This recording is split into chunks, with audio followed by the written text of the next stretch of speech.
Задолжен за економски прашања и координација на економски ресори, господин Кочо Андјушев, почитувани представници на меѓународните организации, на амбасади, почитувани представници на ресорните министерства и агенции во владата на Република Македонија, почитувани представници на науката и образованието, почитувани представници на земјоделските здруженија, почитувани новинари, представници на медиумите. Ме представува голема чест и задоволство да ве поздравам од името на Министерството за земјоделство, шумарство и водостопанство и да ви се заблагодарам за вашето денешно присуство на подпишувањето на програмската рамка на Организацијата за храна и земјоделство на Обединетите нации за Република Македонија за периодот 2018-2020 година. Нашата држава и ФАО има долгогодишна успешна соработка заснована на бројни проекти и програми кои што се од голема помош во процесот на трансформација на земјоделството и негово прилагодување кон политиките и стандардите на Европската унија.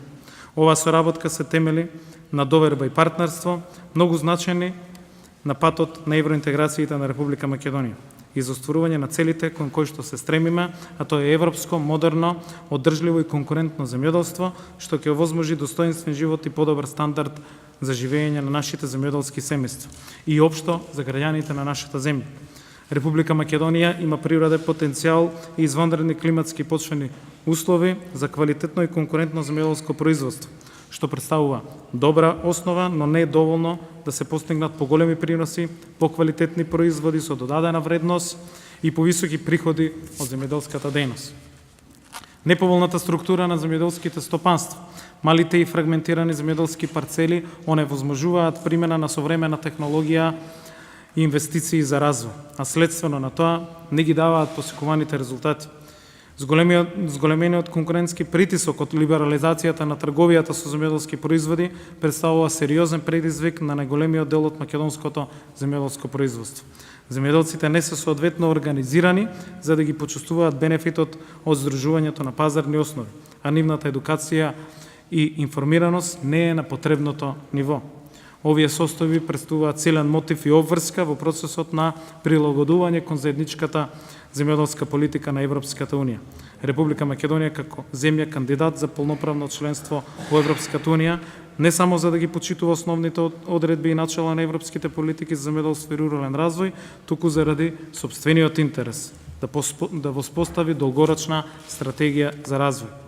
А тоа е зголемување на конкурентноста на земјоделството преку модернизација, технолошко усовршување и иновации, воведување на повисоки стандарди за квалитет и безбедност на храна, правилно насочена финансиска поддршка за инвестиции кои што ќе возможат долгорочен развој, одржливо користење на природните ресурси и секако многу важна цел е прилагодување кон барањата на пазарот.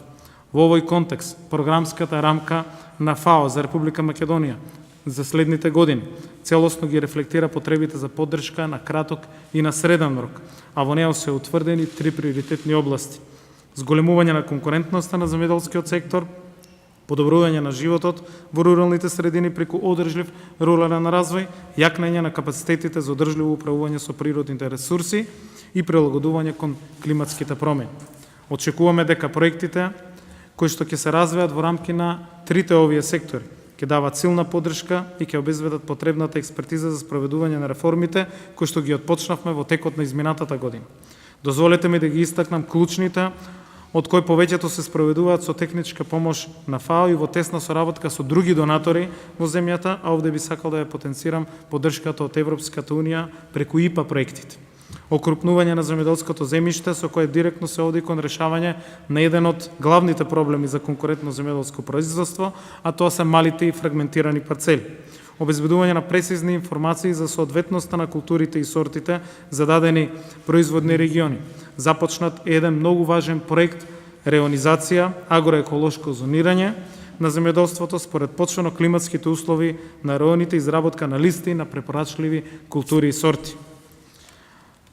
Преземање на низа системски мерки за поголема искористеност на предпристапните средства на ЕУ, односно ИПАРД, како многу важен финансиски инструмент за подобрување на конкурентноста во земјоделството.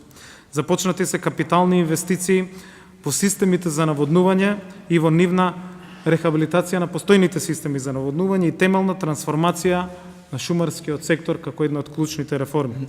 Се обезбедува поддршка за младите земјоделци, за започнување на нови бизниси, со што ќе се менува старосната структура во земјоделството од една страна, а долгорочно ќе се работи на отпочнување на трендот на депопулизација во руралните средини. Паралелно помагаме во процесот на формирање и на градење на капацитети на земјоделски задруги во државата.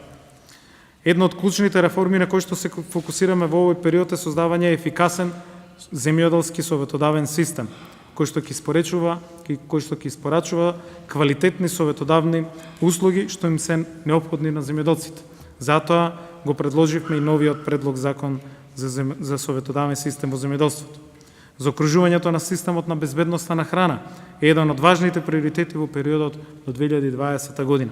Функционирање на континуирана, интегрирана здравствена заштита на растенијата и животните, заедно со благосостојбата на животните, гарантира заштита на здравјето на населението и на тој начин исполнување на очекувањата на потрошувачите. Како еден од клучните приоритети на владата на Република Македонија е потребата од прилагодување на земјоделството кон се поизразените климатски промени. Во таа насока планираме мерки со кои што ќе го адаптираме нашето земјоделство кон негативните влијанија од промената на климата, кои предизвикуваат сериозни штети врз приносите и приходите на земјоделските производи. Подпишувањето на денешниот договор за првиот подготвителен проект за Зелениот климатски фонд е огромна можност за сериозно справување со овие предизвици и отвара нови можности за државата. Почитувани присутни, на крајот би сакал да изразам голема благодарност до ФАО за досегашната поддршка на нашите напори за развој на земјоделството како една од клучните гранки на нашата економија. Во периодот што следува ќе бидеме силно фокусирани кон ефикасно спроведување на проектите од новата програма, односно од новата програмска рамка која што подпишуваме денес. Благодарам на вниманието.